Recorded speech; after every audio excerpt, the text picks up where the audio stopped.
Ons is 'n lieflike dag in Wildernis en ons het vandag besluit ons gaan 'n bietjie na die Kingfisher Trail kom en 'n bietjie stap. Dis omtrent 'n 8 km stap in daai rigting tot by watervalle.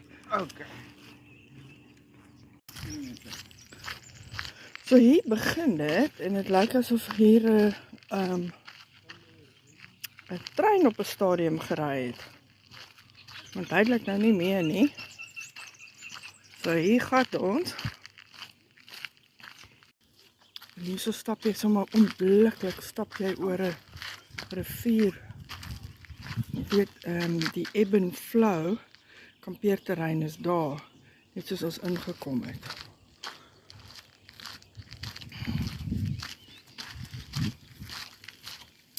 As jy nou oor die brug is, dan kom jy nou by die ingang van hierdie trail.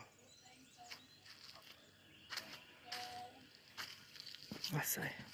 Mens betaal by die vorige hek. En hier gaan die mens af. Good morning.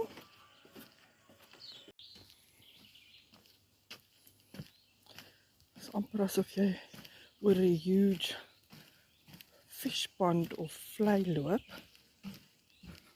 En jy loop meeste van die tyd op hierdie tipe soos 'n boardwalk. Amper oor die voeltjies. So mens kry twee roetes soontoe. Die een is bosduif en die ander een is die gewone een. En 'n bosduif het soms so 'n rooi lyn. Met ander woorde, hy gaan redelik hoog. En maar ons gaan maar die gewone een vat. Hier is nou weer trappies en hulle is redelik styl, maar hulle loop baie gemaklik. En jy hoef nie 'n double tap te doen op hom nie. So hy gaan tot daar bo en daar heel bo split hy nou weg links na bosduif toe.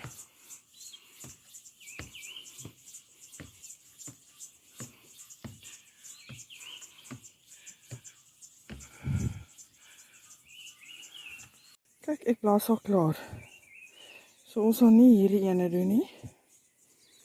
Want hulle sê dis 'n 1 hour strenuous walk.